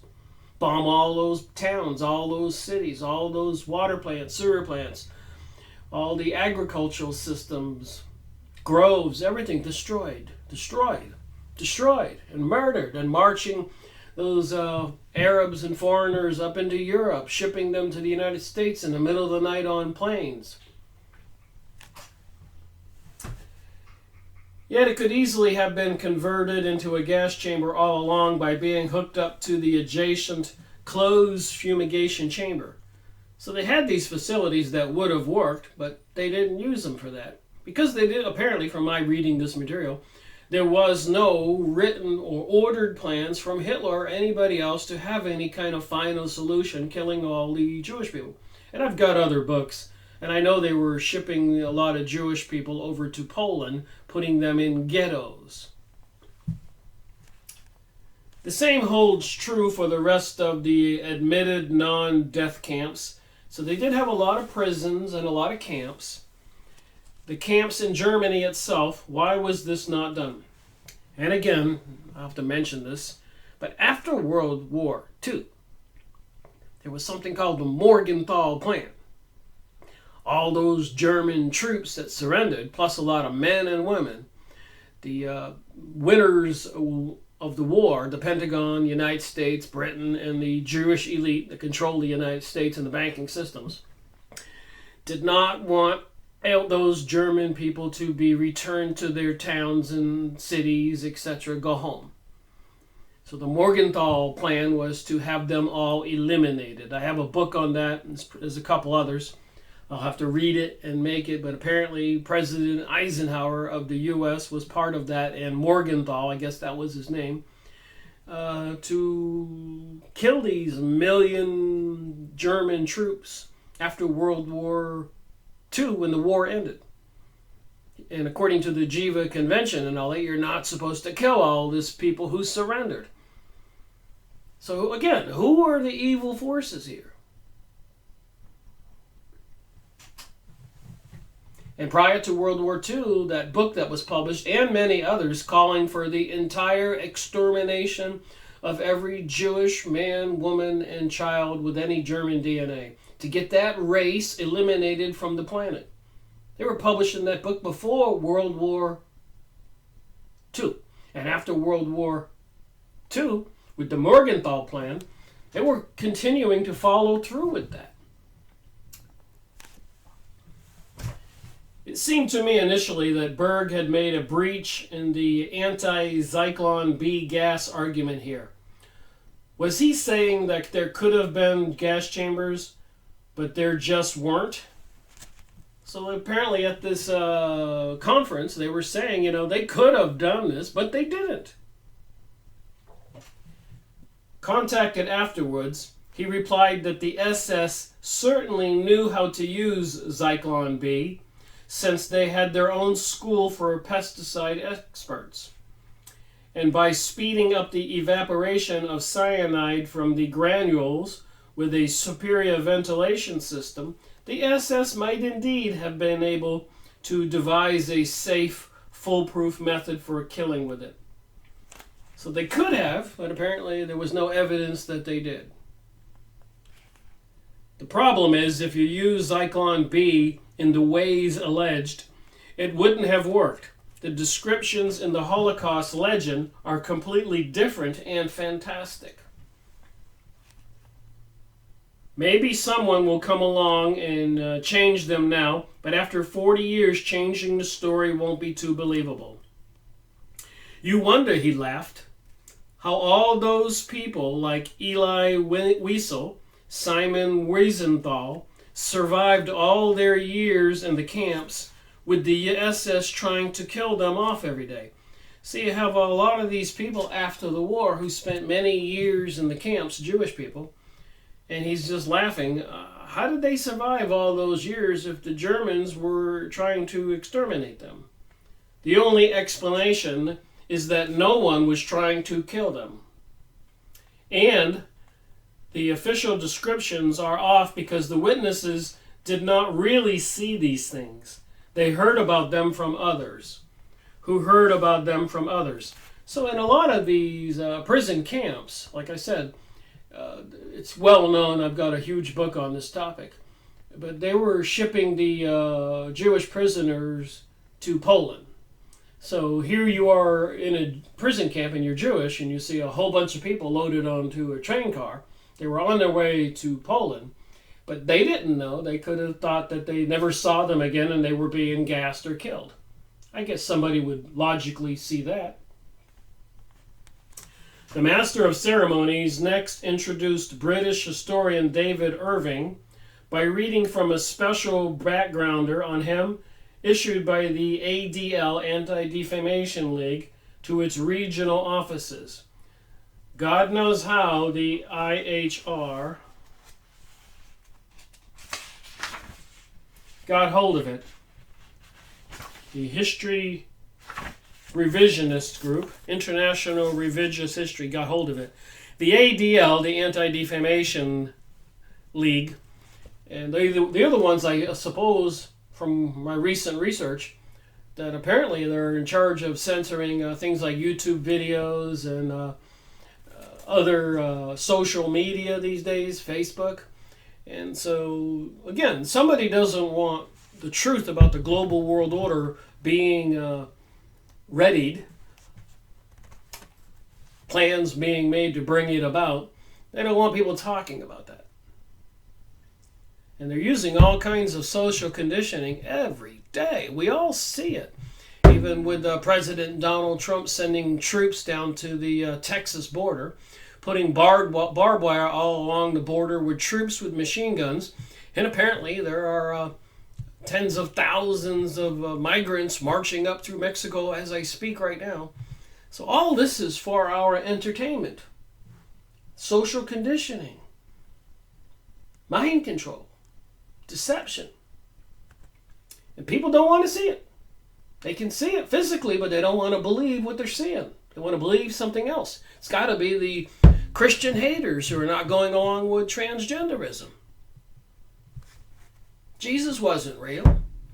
Who cares about passing the Jewish Noahide laws in secret in the U.S. government? Shipping billions and billions of dollars to Israel, who is becoming the technological capital of the world, behind 5G and AI and everything. And as prophesied, and like Ben Gurion said here, the first president of Israel, that one day it would be the capital of the world.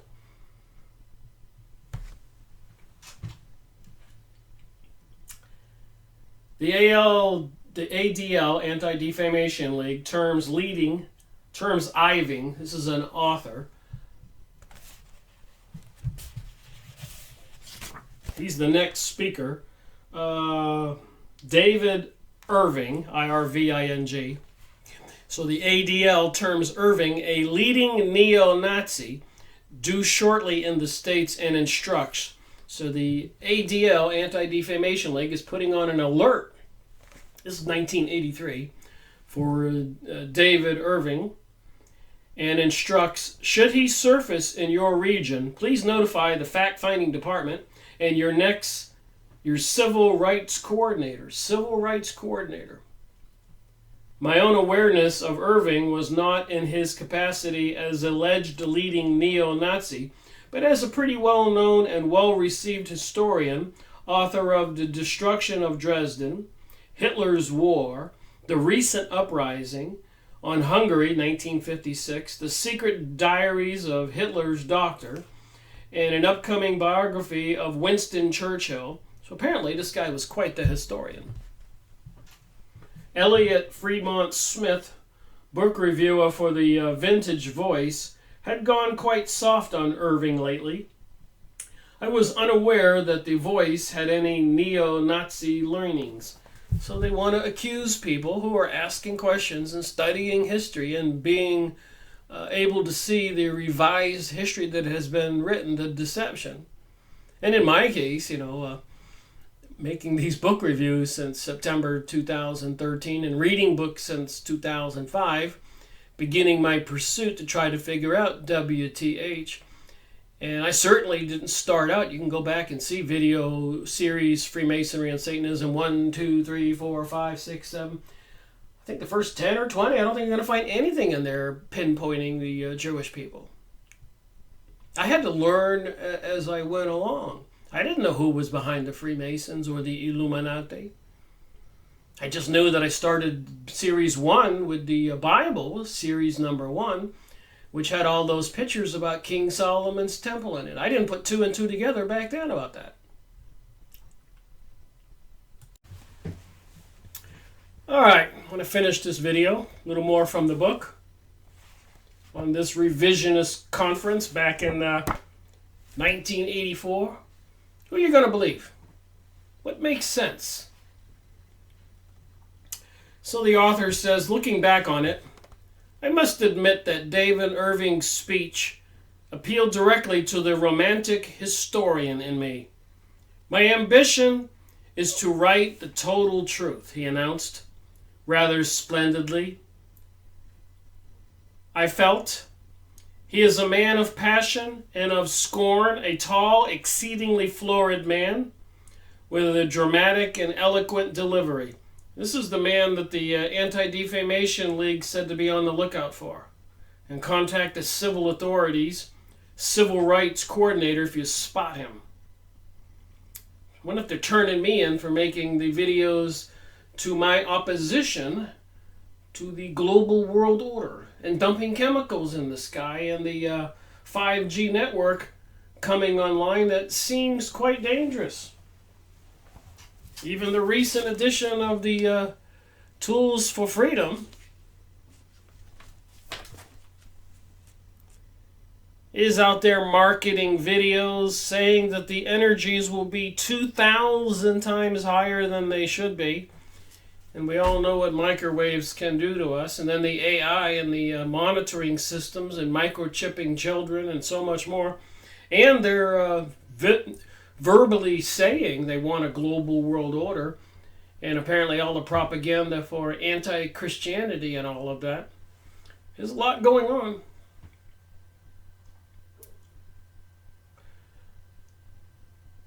He is a man of passion and of scorn.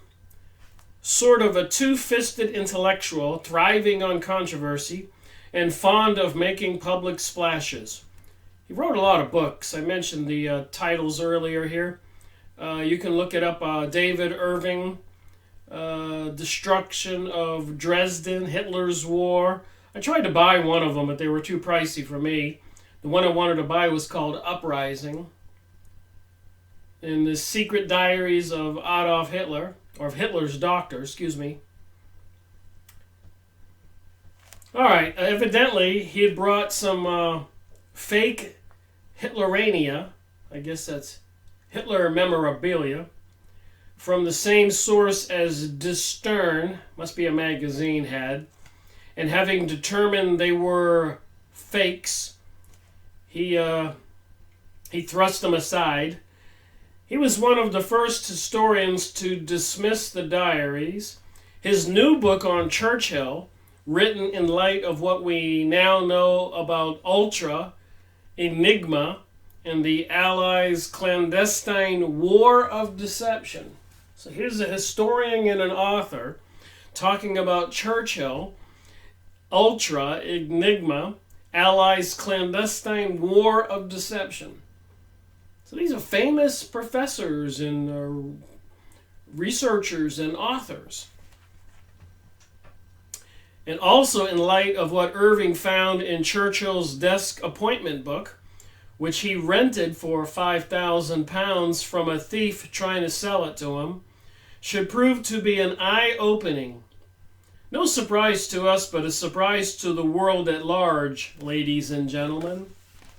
Irving rambled in an energetic, thoroughly methodical manner. He clearly was displeased, though at the same time somewhat amused, to be the bear bug of the Anti-Defamation League, the ADL. Addressing you today, ladies and gentlemen, brings me one step closer to the boycott by Madison Avenue.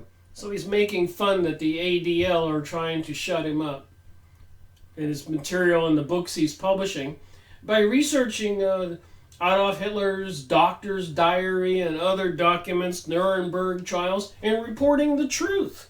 He became the target and enemy of the ADL. What is new there? Nothing. Well, except a lot of people don't know this stuff.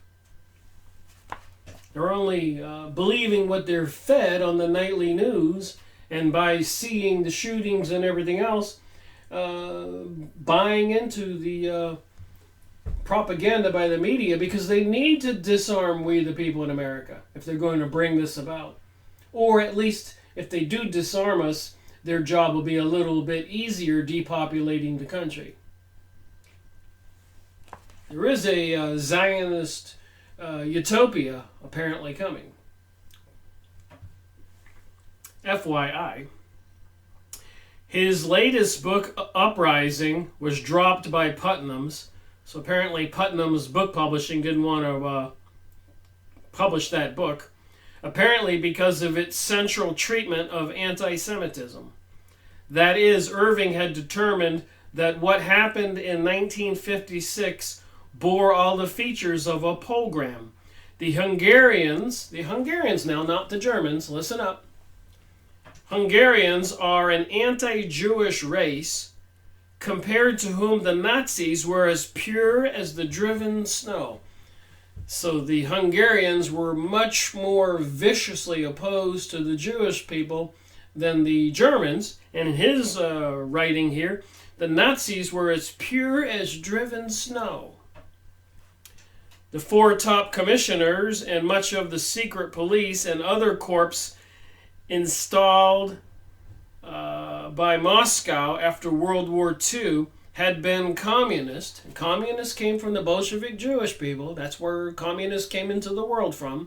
The people who wanted revenge on Russia.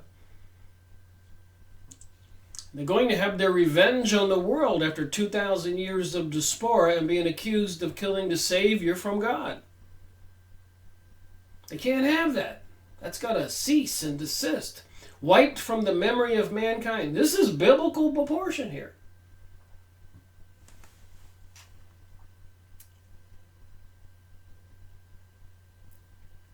Communist and hence were trusted by the Soviets. The commissioners were all Jewish. So now you know who was in charge of the communists and behind the wall in Germany, the Iron Curtain. A fact mentioned bitterly by many of the escaped revolutionaries when debriefed by the CIA interrogators and psychiatrists after the revolt. Irving's research collaborated those findings, hence he became the target of the ADL. I wonder if the ADL is going to be happy with these people, or the internet Yahoo search results showing that Israel is behind 5G and probably a lot of other advanced technologies and the banking systems and pursuit of a global world order. By 1956, 1/4 of the Hungarian population had been jailed at one time or other. People lived in a state of hopeless desperation. Wow. So the Jewish commissioners were in charge, and the Hungarians were living in a state of hopeless desperation. All right, so what does that say if they bring on the United States under this global world order? We will be in a state of hopeless desperation. If your father had followed the wrong profession, a mark on your dossier ensured that you got nowhere in the professions, the university, or politics. And with the AI system, artificial intelligence, computer monitoring, facial recognition, monitoring your credit card, monitoring what books you buy, TV programs you watch, what you say, listening to you on your phone, all this together, you think people who don't go along will be targeted? Apparently what they're doing to people in China today. Those systems are already installed. Remember, China is communism. FYI. Deep in the bowels of Budapest, there was, people believed, a meat mincing machine for the corpses of the enemies of the states. A lot of people have no idea what these people behind the pursuit of a global world order are, i.e., sustainability, climate change, fear, blaming we the people. communism. Only the elites, just like the Hunger Games movies, the elites will be living off of the enslaved people, and they'll have all those weaponized systems. An example of how even the most absurd stories, some credible in the oppressed, some credible to the oppressed, observed Irving.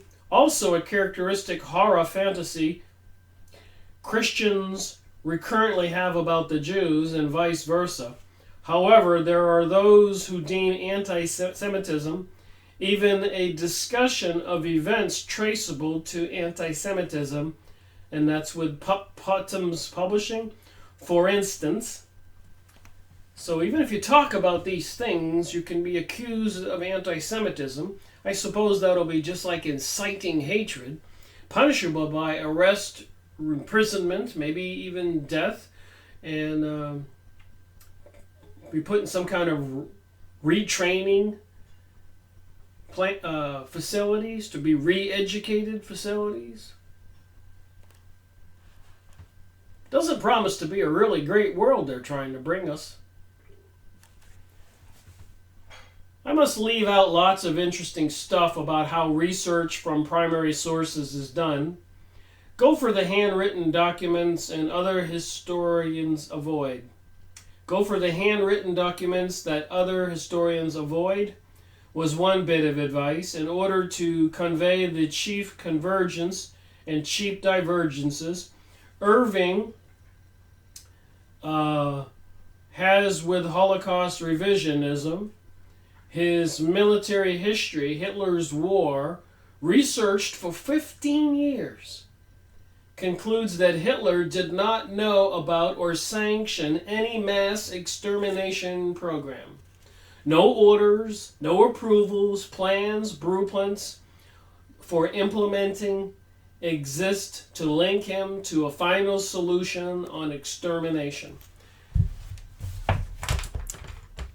Alright, so that's just one book, and of course I've made a lot of book reviews on a lot of books, and if you put everything all into context, knowing that for 2,000 years the many Jewish people were experiencing persecution, prosecution, even massacres, different countries, for 2,000 years. And even between the time when Jesus was born and the 1,000 years prior to that, so we can take this back 3,000 years, when the Jews were guided out of Egyptian captivity by Moses, there were some terrible events and punishments to the Jews because the things they were doing were contrary to God's laws. They had to wander in the desert for 40 years after Moses caught them worshiping a golden calf, having a drunken orgy, part of the satanic ritual religion. It's all in the Bible. It's all history. Again, all this stuff is obvious if you want to accept it and deal with it. But apparently people do not want to deal with it and want to deny it. And that's what's going to enable these people to bring us this global world order, even when it happens and everybody can see it happening. Whatever they do, nobody's going to object. Take the few percent of people who are awake going out into the streets and saying, wait people, this global world order is not a good thing. Just like what they did after 9/11. Destroying all those countries in the Middle East and killing all those Arabs was not a good thing.